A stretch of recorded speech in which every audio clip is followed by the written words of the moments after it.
Si Kyle namimili ng pagkain niya kasi hindi siya sasama. Pagkain niya ng 4. So, nandito na kami guys sa bahay. Nalabas ko lang yung mga pinamili namin. Guys, divided into 2. Ito rin in the freezer. And this is our dinner.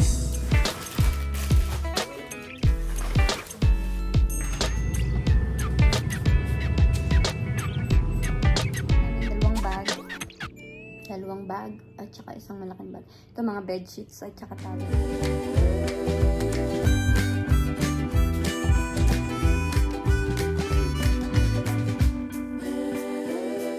Hello! Good morning, Papa. Magsha-shopping kami kasi start na ng bakasyon namin bukas. Pupunta kami sa island kasama yung binan ko. So, ngayon. So, walang store, walang kahit ano, walang internet. So, super good luck sa amin. Magstay kami doon from Friday, tomorrow until Tuesday next week. So, 4 days and 3 nights. And, ito yung ipapak ko mamaya. And, kahapon, naglinis kami ng bahay. Maghapon kami naglinis ng bahay ni Ronnie. And ngayon, it's time for cooking kasi lahat ng dadaling kong pagkain is pre-cook na para iinit na lang nun kasi hindi kami pwedeng magdala nga ng so much things kasi nga madaming bitbitin. But anyway, magsha-shopping kami ngayon. Naisip ko mag-vlog. So, samahan nyo kami and samahan nyo kami doon sa island life namin. Excited ako kasi wala kami gagawin doon. Pwede maglakad, matulog, kumain. So, yeah, let's go. I'm 100% sure everything is still in the fridge when we get there. Nandito na kami, guys. Actually, marami na akong nabili. Ay, yan. Kailangan mag-concentrate para walang mamiss. Si Kyle namimili ng pagkain niya kasi hindi siya sasama. Pagkain niya ng 4 days.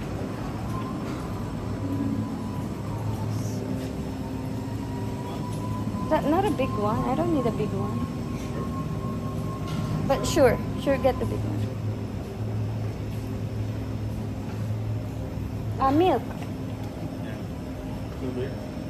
Yeah.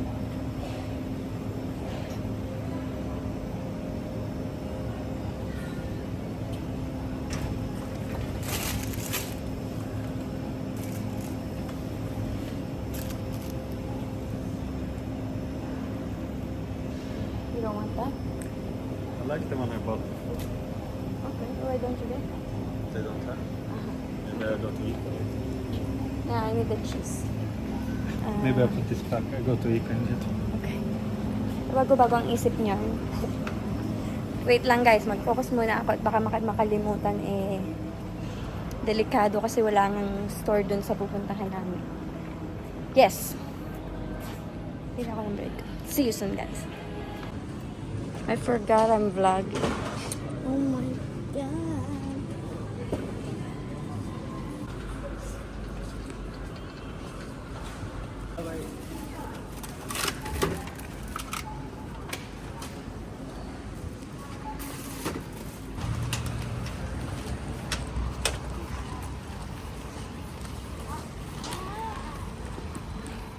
So, nandito na kami guys sa bahay. Nalabas ko lang yung mga pinamili namin. Masyado madami. Ngayon, magluluto ako mamaya na chicken curry na dadalhin namin. Sabi ko kanina, pre-cook yung gagawin namin. So, chicken curry, frozen chicken. And, namili ako kasi gagawa ako ng Bake Mac. And then, para sa Bake Mac, ito ang magiging ulam ng lax. Kasi bumili din ako ng lax. Gagawin sa pizza. Bumili din ako ng pasta. Isa sa pasta salad at isa sa Bake Mac. Ito, ilalagay ko sa pasta salad. Hihimayin ko na siya para ilalagay ko sa plastic. Ito, lunch namin. Okay, ito ay sa Bake Mac ko.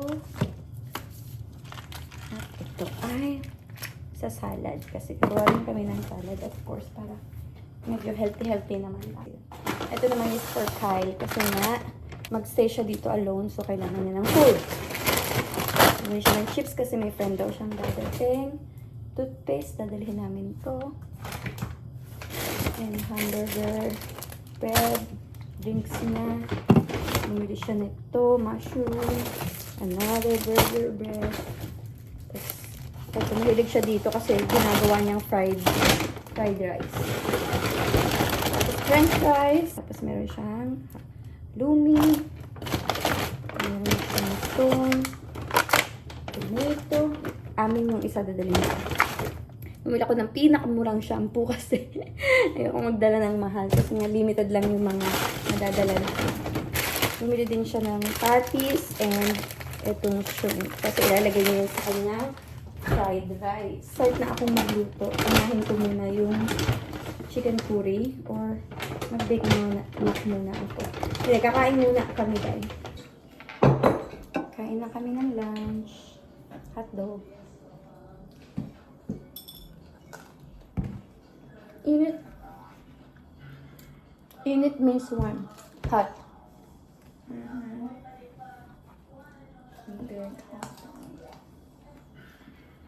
What hot dog is It's it? an init dog.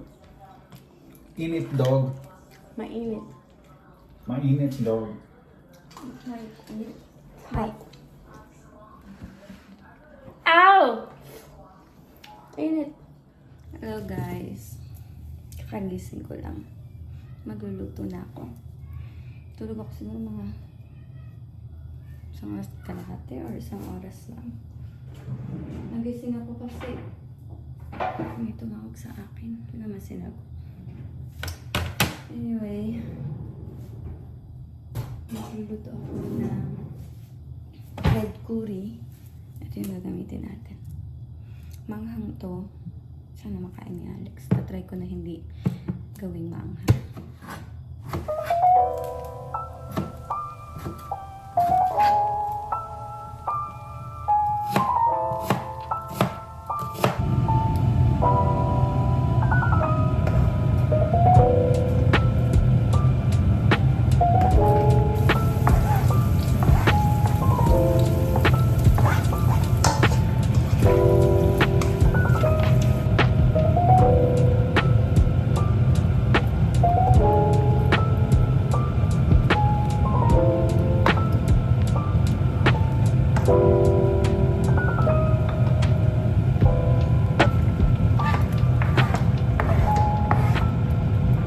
Tapos na guys ang curry ko. Ang pangit nung coconut milk na nabili ko. Hindi siya creamy. It's supposed to be a bit creamy but hindi siya creamy. Anyway, tapos na siya. Papalamigin ko na lang. Then, ilalagay ko sa Tupperware. And then, i-freezer ko mamaya. Tapos na siya. Palambutin ko lang yung paprika. Medyo matigas pa. Yes!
Tapos na akong magluto, guys. Inaantay ko na lang yung baked macaroni na maluto kasi nilagay ko siya sa oven para maluto yung bechamel at saka yung cheese sa ibabaw. Actually, but check natin. Yeah. perfect na siya. And ngayon, mag-impake na tayo, guys. Impake na. Ito yung kalat. Nandito yung mga bedsheets. Kasi kailangan namin magbaon ng sarili naming bedsheets. I think everything nandito na. Yung mga isusot. Feeling ko magbabawas ako ng damit. Kasi nga hindi naman kailangan magpalit lagi ng shorts. So, lagi akong overpacking. Ang dami nito, kaya bawasan ko ng konti. Anyway, guys. Hindi ko alam kung nakwento ko na yata sa inyo kaninang umaga. Na pupunta kami sa island dito sa Sweden. Malapit siya sa Gotland. Galing na kami doon before. Parang 2 years ago. Oo. Maganda siyang island ng Sweden kasi nandun yung beaches. But this island is separate siya dun sa island na pinuntahan namin pero magkalapit lang. Gets Cassandra rin pangalan. So dito sa island na to is walang kuryente, walang internet, walang nakatira doon actually kasi pang lang talaga siya, getaway. Pumupunta lang doon yung mga tao kung gusto mag-trekking, kung gustong mag-relax. Kasi wala talagang gagawin doon kundi maglakad, mag-sightseeing. Kasama namin yung biyanan ko, tsaka yung stepfather ni Ronnie. Ako, si Alex, at tsaka si Ronnie. Si Kyle, hindi siya sasama kasi ayaw niya. And ayaw naman namin pilitin kasi matanda na si Kyle. Alam na niya yung ginagawa niya. Anyway, namili kami kaninang umaga kasi magdadala kami ng sarili namin pagkain, wala kasi dong walang store, wala kang bibilhan ng kahit ano. So, ang ginawa ko ngayon is kakain namin for the next 2 days. Oo, next 2 days kasi hati kami ng biyanan ko. 2 days sa kanya, 2 days sa akin. So, oo, kasi 4 days kami doon. Tapos, ano pa ba? Tignan natin. I'm trying not to pack so much kasi nga ayoko magbitbit ng marami. Nahiya ako dun sa biyanan ko. And kahapon, nag-take na ako ng vacation ko. Pero dapat may pasok pa ako hanggang today. Pero nag-take na ako ng vacation kasi wala namang bata. Yung isang kitchen staff ko, kaya na niya mag-isa. 10 lang yung bata or 7 lang yata kahapon. Yeah. Ano ba yung sasabi ko? Kahapon yun, naglinis kami maghapon ni Ronnie. So, magva-vacuum na lang ulit siguro bukas ng umaga bago kami umalis. Samahan niyo ako mag-pack. Good luck sa akin. Feeling ko naman madali na to. Tapos na to. Paghiwa-hiwalayin ko na lang.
Luto na yung aking baked macaroni.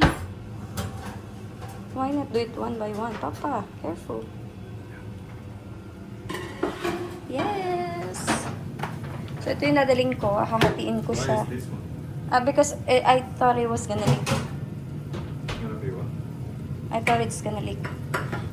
Ito yung hatiin ko siya sa dalawa. I'm gonna divide it into two and put it in the freezer. And this is our dinner. And this is, do you think this will be enough? And rice. Oh my god, rice. I have to bring rice. Can you put it here? Ah, Papa. Honey, I know. It's okay.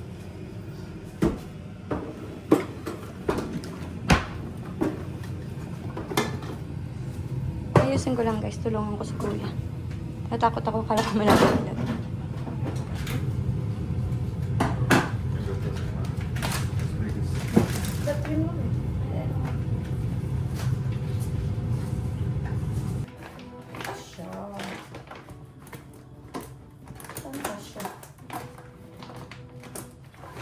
Kasya naman siya.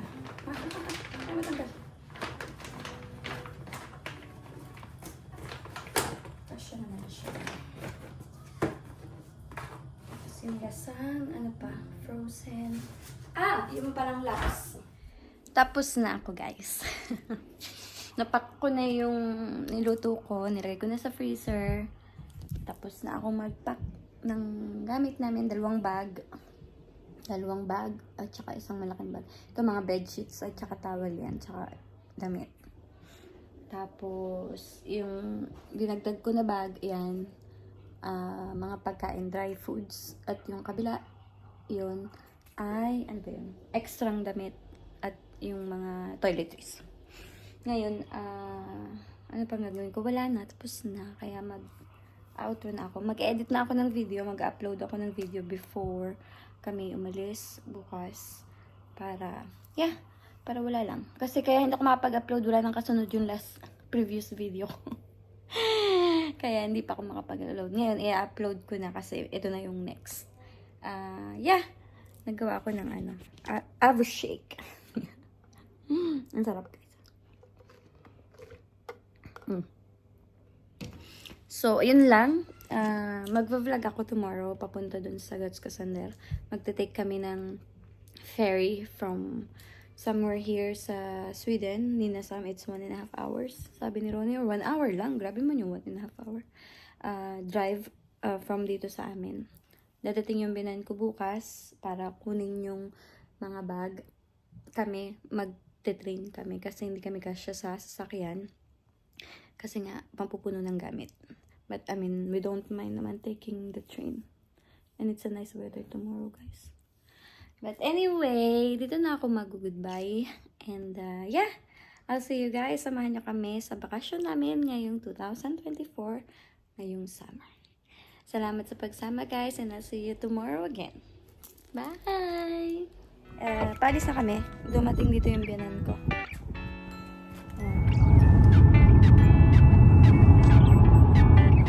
Ang ganda ng view, guys.